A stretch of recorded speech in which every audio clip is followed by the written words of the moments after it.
Germanton Hospital pioneers in world-class orthopedic cardiology and multi-specialty care. Top 3 in Hyderabad, top 10 in South India. Attapur, Hyderabad. అంటే మీరు అదంతా అన్నారు నాకు ఒక తెలీదు. మాట సక్సెస్ని నిలబెట్టుకోవటం ఒకటి, సక్సెస్ రావటం ఒక ఎత్తు అని. Right. ఈ రెండు చాలా ఇంపార్టెంట్.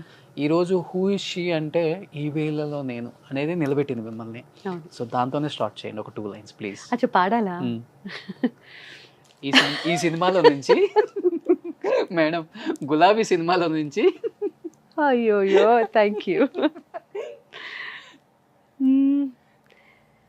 ఈ వేళలో నీవు ఏం చేస్తూ ఉంటావు అనుకుంటూ ఉంటాను ప్రతి నిమిషము నేను నా గుండె ఏనాడు. ఇందుకు మీ యాక్షనే గుర్తొస్తుంది.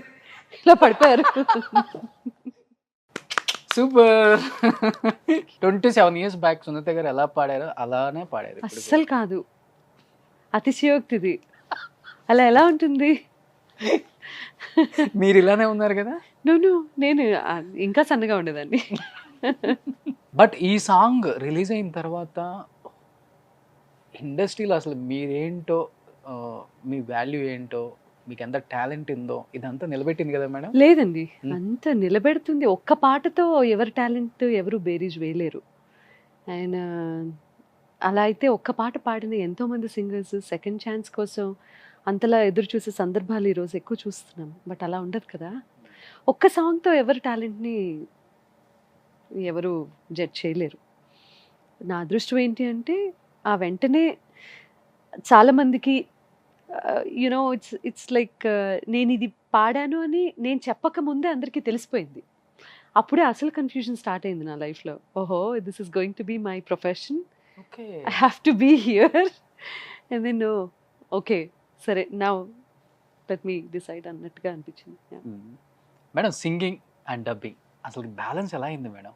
తెలీదు, ఏం తెలీదు, నిజంగా చెప్తున్నాను కదా. ఎందుకంటే యాజ్ ఎ సింగర్గా మిమ్మల్ని ప్రతి ఒక్కళ్ళు ఇంటర్వ్యూ చేశారు. మీరేంటో, మీ టాలెంట్ ఏంటో అంతా చాలా మంది చూపించేశారు బయట. అది నేను లాస్ట్లో చూపిస్తాను, ఇంకా ఫస్ట్లో వద్దు. యాజ్ ఎ డబ్బింగ్ ఆర్టిస్ట్గా ఐ థింక్ మోర్ దెన్ 120 హీరోయిన్స్కి చెప్పారు మీరు. 121 120. ఓ మై గాడ్, ఇది బిగ్ నంబర్. ఎవరిని మిస్ చేయలేదు అయితే? నేను ఎవరిని మిస్ కాలేదు. పట్టుబట్టి సునీత గారు వాయిస్ పెట్టమంటారా లేకపోతే? అలాంటి సందర్భాలు కూడా ఉన్నాయి. ఒక సినిమాలో అయితే కళ్యాణి అండ్ లయ ఇద్దరు ఉన్నారు. నేను ఐ థింక్ లయ గారికి డబ్బింగ్ చెప్పినట్టున్నాను. ఆ టైంలో కళ్యాణి ఫైటింగ్కి వచ్చింది నాతో. ఎలా నాకు చెప్తూ ఉన్నావు కదా, నువ్వు నాకు చెప్పకుండా ఇంకో హీరోయిన్కి ఎలా డబ్బింగ్ చెప్తావు అని చెప్పి నాతో డైరెక్ట్ ఫైట్. ఇలా జనరలీ ఇలా ఎంత కావాలనుకుంటేనో అలాంటివి జరగవు కదా. So I used to feel very happy. అలాగే సౌందర్య గారు ఒకసారి ఎవరికో పరిచయం చేస్తూ I'm Soundarya and this is my voice అని చెప్పి అలా పరిచయం చేసేవారు అనమాట. And lot of times Sonali Bendre and Sneha, Charmi అయితే ఒకసారి ఒక బ్యూటిఫుల్ లెటర్ విత్ బొకే పంపించింది తను. సుందరకాండ సినిమా బాపు గారు డైరెక్ట్ చేశారు ఆ సినిమా.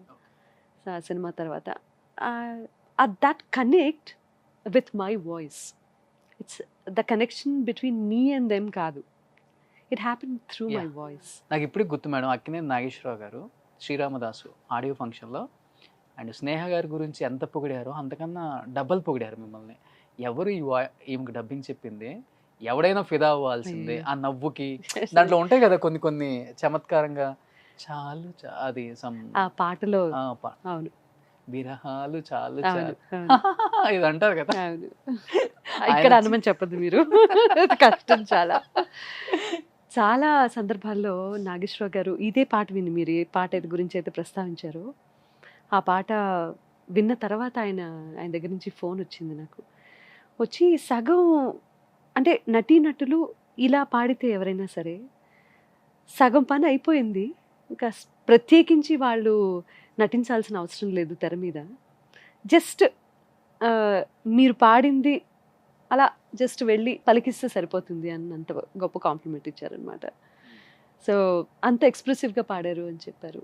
ఓకే, ఇంకా మిస్ అయిన హీరోయిన్స్ ఎవరు లేరు కదా మేడం డబ్బింగ్? మీరు ఐ థింక్ ఐశ్వర్య దగ్గర నుంచి almost ఐశ్వర్య రాయ్ గారికి ఇది పొన్నియిన్ సెల్వన్, పొన్నియిన్ సెల్వం, మణిరత్నం గారిది. మణిరత్నం గారి సినిమా.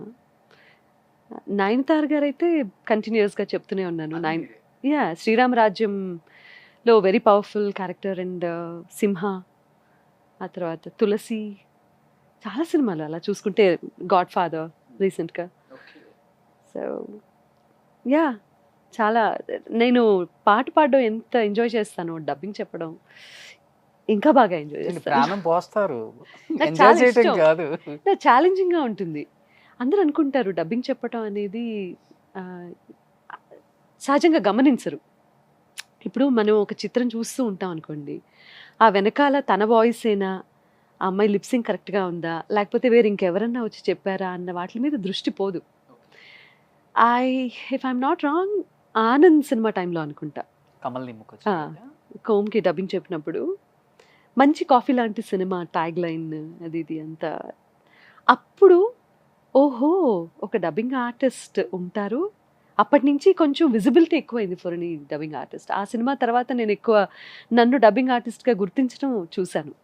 ఇన్ఫ్యాక్ట్ అంతకుముందు చాలా సినిమాలు చెప్పినా కూడా మన్మధుడు, శంకర్ దాదా ఎంబీబీఎస్ వచ్చినా కూడా, ఆనంద్ తర్వాత వచ్చినటువంటి ఒక kind of stardom, it's entirely different.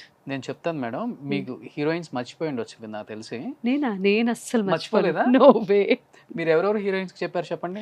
అయ్యో, జస్ట్ చెక్ చేస్తున్నాను ఇప్పుడు మిమ్మల్ని. 121 మంది పేర్లు చెప్పాలి ఇప్పుడు నేను.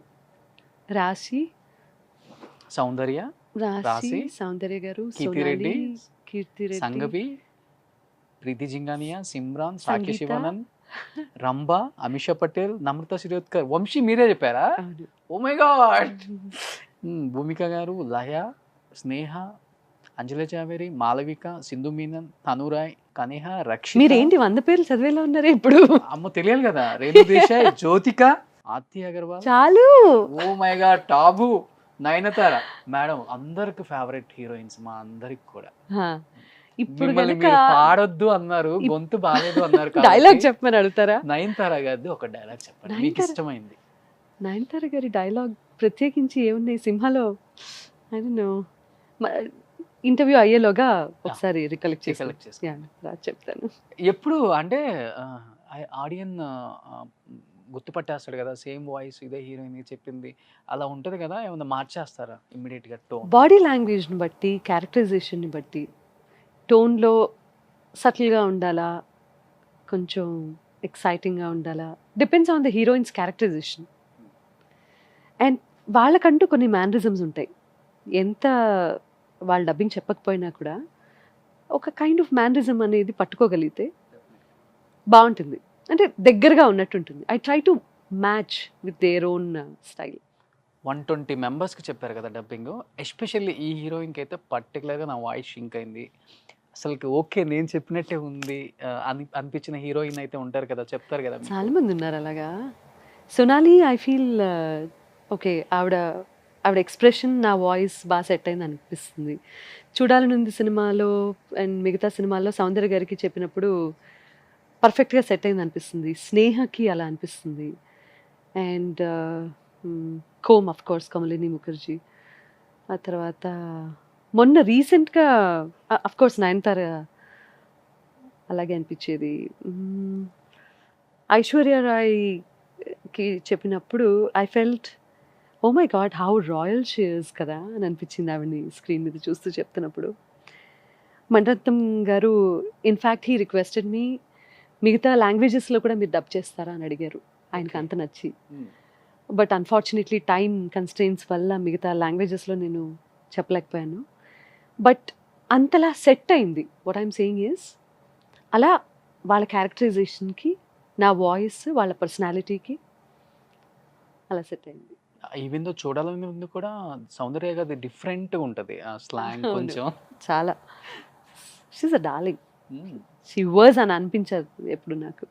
సినిమా చూస్తుంటే లేకపోతే ఎక్కడన్నా తన పోస్టరో ఫోటోనో చూస్తే షీ ఈజ్ దేర్ అన్నట్టు అనిపిస్తుంది. అండ్ ఈవెన్ దో డబ్బింగ్ చెప్పేటప్పుడు ఎమోషనల్ కళ్ళంబడి నీళ్ళు వచ్చే సీన్స్ ఉంటాయి కదా మేడం, బా వాట్ అన్ యాక్ట్రెస్ అనిపించిన హీరోయిన్ ఎవరు మీకు? నేను సందర్భాలు గుర్తు తెచ్చుకుంటున్నాను హీరోయిన్స్కి అంత ఇదిగా. ఒకటి శ్రీరామరాజ్యం చెప్పినప్పుడు నాకు అలా అనిపించింది. ఒక సీన్ నేనేంటంటే అండి సీన్ టు సీన్ చెప్పేస్తాను. ఇప్పుడు డైలాగ్ టు డైలాగ్ చెప్పే అలవాటు నాకు లేదు. ఒక సీన్ చూసి కంప్లీట్గా వన్ ఫుల్ సీన్ చూసి, అంటే ఒక 12 లైన్ల డైలాగ్ ఉన్నా ఆ డైలాగ్ మొత్తం చెప్పే ప్రయత్నమే చేస్తాను. That's my style. అలా చెప్తేనే ఒక ఫ్లో ఉంటుందనేది నా నమ్మకం అనమాట. సో అలా నేను ఫీల్ అయింది శ్రీరామరాజ్యం సినిమా, శ్రీరామదాస్ ఒకటి, ఆ తర్వాత పోతే పోనీ అనే సినిమా వచ్చింది ఒకటి, అవును. సింధుతులాని. ఆ సినిమా డబ్బింగ్ చెప్తున్నప్పుడు అండ్ ఇలా చెప్పుకుంటూ పోతే గోదావరి సినిమాలో తను లాస్ట్లో డైరీ చదువుతుంది. అంటే చాలా సందర్భాలు ఉన్నాయి అలాగా కళ్ళనీళ్ళు. కత్రినా కైఫ్ది మల్లీశ్వరి సినిమా అనుకుంటా, ఆ లాస్ట్లో ఒక డైలాగ్ చెప్తుంది తను. ఒకసారి పెళ్లి కానీ ప్రసాద్ అనరా? పెళ్ళిగాని రోషనా? పెళ్ళైన రోజు ఆ పెళ్ళైన రోషనా, ఓకే. పెళ్ళి కాని ప్రసాదు అని అరుస్తుంది. ఇది ఎక్కడ ఏసీ నది రైల్వే స్టేషన్. బుద్ధి ఉందా ఇంటికి వచ్చేయడమేనా సంబంధం మాట్లాడడానికి? Such wonderful films and wonderful dialogues.